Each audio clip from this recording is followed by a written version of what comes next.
우리도 자만하지 말고 주위를 둘러보고 여러 역사를 거울 삼아 앞으로 나아가야 할 것 같습니다. OECD 가입하면 안 좋은 점 개발도상국 지위를 잃어서 돈을 엄청 많이 내야 한다. 안녕하세요. 다음은 기사 내용입니다. 일본이 OECD 지위에서 탈락할 수 있다는 소식이 흘러나왔습니다. OECD 사무총장이 일본을 향해 큰 위기에 봉착해 있다는 말을 남길 정도였죠.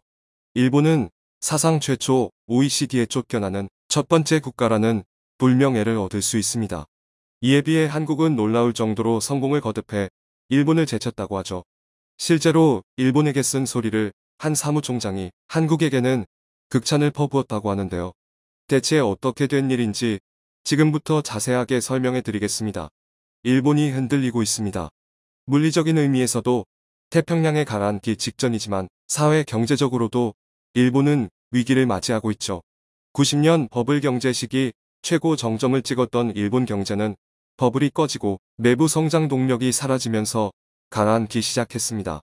영광의 순간은 짧았지만 침체의 순간은 길었죠.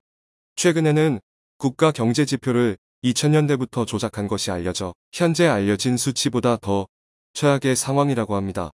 무려 30년이 넘는 세월 동안 추락을 거듭한 일본은 이제는 더 이상 돌이키기 어려울 정도로 위기 상황에 몰렸죠. 일본 저명한 경제학자 노구치 유키오 히토스바 시대 명예교수는 최근 경제 전문지에 연달아 일본이 위험에 처했다며 경고의 메시지를 보냈습니다. 그는 일본의 생산성이 한국 말고도 동남아시아 국가들에 비해도 떨어진다며 과거의 영광에 사로잡혀 냉정한 현실을 보지 못하고 있다고 고백했죠. 그는 기고문에서 일본의 1인당 GDP가 경제협력개발기구 OECD 회원국 평균보다 훨씬 떨어지고 있다며 자칫하면 일본은 선진국 탈락은 물론이고 경제협력개발기구에서도 탈락할 수 있다는 전망을 내놓았습니다. 2015년 기준 회원국 평균 1인당 GDP를 1로 잡았을 때 일본 1인당 GDP는 0.982를 기록했습니다.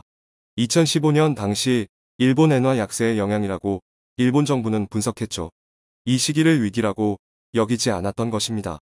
그러나 5년이 지난 2020년 비슷한 방식으로 1인당 GDP를 분석한 결과 일본 정부는 2020년의 수치 역시 코로나의 영향을 받았다며 애써 현실을 외면했습니다. 하지만 한국의 경우 코로나 시기에도 불구하고 높은 성장률을 기록하며 OECD 회원국들 가운데서 가장 회복이 좋았었죠. 경제 체제를 위협하는 위기 속에서도 일본과는 다르게 한국은 이를 극복해내는 모습을 보였습니다. 노구치 교수는 이러한 점을 지적하면서 더 이상 변명은 통하지 않는다며 한국을 주목해야 한다고 주장했습니다. G7 자리에 일본 대신 한국이 들어가도 이상하지 않다는 말을 하며 2030년에는 한국이 저만치 앞서 나가고 대만이 추월할 것이라고 예견했습니다. 노구치 교수는 근로자 임금이 정체된 건 역시 무서운 현상이라고 말하며 30년간 일본의 실질 임금은 동결되어 상승하는 물가를 제대로 따라잡지 못하고 있는 것이 현실이라고 지적했죠. 버블 이후 추락하는 일본. 대부분의 일본 경제학자들은 일본이 추락하는 이유로 과거 90년대의 버블 경제 위기를 극복하지 못했던 것을 드는데요. 그러나 노구치 교수에 따르면 흔히 알고 있는 그 분석은 틀린 분석이라고 얘기했죠. 그가 꼽은 진짜 원인으로는 아베 신조 전 총리의 집권과 아베 전 총리가 자신있게 선보인 정책 아베노믹스가 결정적인 원인이라고 바라봤습니다. 아베노믹스의 핵심은 엔저저 정책, 엔화 가치를 낮추는 것에 있습니다.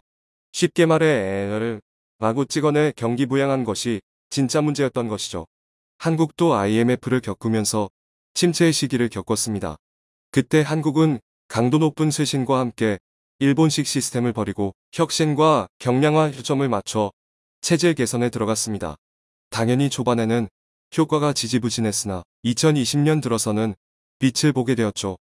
많이 풀린 엔화를 회수하기 위해서 금리 인상을 통한 통화 가치 보전이 반드시 필요했던 상황. 일본 정부는 그러나 금리 인상 카드를 꺼내들지 않았습니다. 이런 와중에 코로나와 도쿄올림픽이 겹쳤는데요. 그러지 않아도 저조한 소비 시장이 코로나로 인해 더 둔화되면서 돈이 돌아가지 않는 악순환이 벌어졌습니다. 다른 국가들은 재난지원금을 이용해 돈을 풀며 이를 해결했죠. 일본도 마찬가지로 다른 국가들처럼 재난지원금을 투입해 돈을 더 풀었습니다. 그 결과는 참혹했습니다. 어느 시점까지는 그래도 되돌릴 방법이 있었지만 작년 2021년 엄청난 양의 통화가 또 풀리면서 이를 회수할 방법이 없어진 것이죠. 장기화되는 코로나의 영향으로 금리 인상은 옛 이야기가 되었습니다. 덕분에 이제까지 동결된 임금으로 살았던 일본인들은 더 풀린 엔화 때문에 급격한 통화 가치 하락을 맛보게 되었습니다. 이를 알 수 있는 게 바로 빅맥 가격이었죠. 전 세계 어디에서나 맛볼 수 있는 빅맥은 나라에 따라 가격이 천차만별로 동일 제품이지만 가격이 다르기에 그 수준을 보고 나라의 경제력을 평가할 수 있는데요. 1990년 370엔이었던 빅맥 가격은 2021년 390엔으로 30년이 넘는 세월 동안 거의 변하지 않은 것을 알 수 있죠. 반면 미국 하나 빅맥 가격은 2.2달러에서 5.66달러로 2.5배, 중국은 8.5위안에서 22.4 위안으로 2.6배 상승했습니다. 통화 가치가 다른 선진국들에 비해 떨어진다는 것을 확연히 알 수 있죠. 덕분에 일본인들이 과거 즐겨 먹었던 고급 식재료인 참치나 대게 같은 재료는 가격 경쟁력이 떨어져 구할 수도 없는 지경이라고 합니다. 중국과 동남아 지역에서 높은 가격으로 빼앗아가는 것을 구경할 수밖에 없다고 하죠. 가난해진 일본에서 가장 높은 인기를 끌고 있는 가게가 바로 다이소입니다. 모든 물건을 싸게 살 수 있는 다이소는 일본 전역에 매장을 두고 있으며 일본인들 대부분이 다이소를 이용한다고 답할 정도로 2020년대 들어 그 사용률이 급격히 증가했다고 하죠. 줄어든 경쟁력만큼 일본의 국력 역시 예전만큼 강력하지 못합니다. 국제사회는 일본의 변화를 금세 눈치했죠. 더 이상 일본이 중요한 국가가 아니게 된 것입니다. 반대로 국제사회에서 눈부신 성장을 거듭하며 세계인들이 교류를 하기 위해 줄을 서는 국가가 있습니다. 바로 대한민국이죠. 마티아스 코먼 경제협력개발기구 OECD 사무총장은 최근 인터뷰에서 한류가 아시아와 그 너머 다른 국가들에게 엄청난 영향을 미쳤다고 말하며 한국을 세계적인 무대에 올려놓았다며 극찬을 남겼습니다.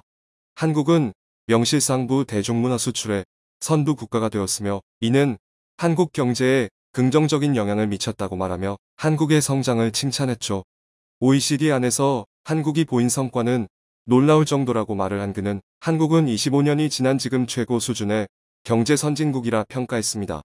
세계 선진국의 모임이라 평가받는 G7 모임에서도 한국은 주요 초청국이며 현재 국력을 봤을 때 한국은 G7 모임의 주요 축을 담당할 수 있다는 평가를 받습니다. 도널드 트럼프 전 대통령은 한국의 파워를 높게 평가했고 대한민국과 호주, 인도, 러시아를 포함한 G11 축을 만들고 싶다고 말하며 G7으로는 한계가 있다는 반응을 보인 바 있습니다. 2021년 G7 의장국을 맡은 영국 역시 한국을 행사에 초청하면서 일본을 제외하고 아시아 국가로서 한국을 선진국으로 대접하는 모습을 보였습니다. 당시 한국과 협의를 하고자 하는 정상들의 모습이 방송 화면에 잡히면서 한국이 급속도로 성장했다는 것을 한 번에 보여주었죠. 일본은 이런 한국의 모습에 질투를 느끼며 G7 회의에서 배제하자는 의견을 내며 아시아 국가로서 유일한 G7 국가라는 것을 유지하고자 했죠. 하지만 일본은 G7은커녕 OECD에서도 쫓겨나기 직전인 상황입니다.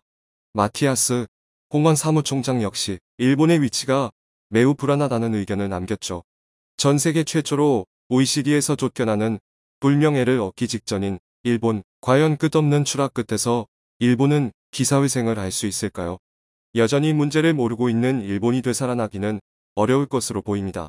하락을 거듭하는 일본과 달리 계속해서 승승장구하는 한국에게 박수를 보내며 앞으로도 한국이 일본 대신 G7의 자리를 차지하며 아시아 최고의 경제대국이자 민주주의 국가로 자리 잡기를 기원하겠습니다.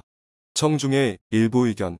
이런 한류의 문을 열고 길을 닦은 건 BTS이고 전 세계 한글 열풍과 한국 관광객, 한국 간식들 음식 모두 BTS의 여파이고 지금도 수십조 이익을 창출하는데 왜 군대에 보내려는 건지.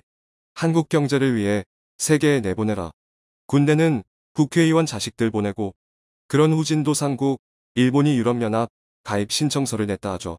자신들이 유럽인이라고 망상에 빠져 있는 듯. 그래도 정권 교체해야 한다고 쥐를 떨고 있는 정당이 있고 그 기에 말려드는 국민들이 있다. 근데 웃기는 것은 젊은 층이 많다는 것이다. 참 기막힌 현상이다. 일본 통화 가치가 떨어졌다면 빅맥 지수가 올라가야 한다. 물가가 오르는데 빅맥 가격이 그대로인 것은 말이 안 된다. 대통령 후보들 아베처럼 막 현금 살포하려던데 남의 일이 아니다. 똥도 정도껏 팩트라면 10년 전에 엔화가 기축통화에서 배제되었지 사실만 혹여. 일본 GDP 약 5조 달러. 한국 1조 7천억 달러. 일본이 비록 심각한 불경기라고 하지만 OECD 탈락. 시청해주셔서 감사합니다.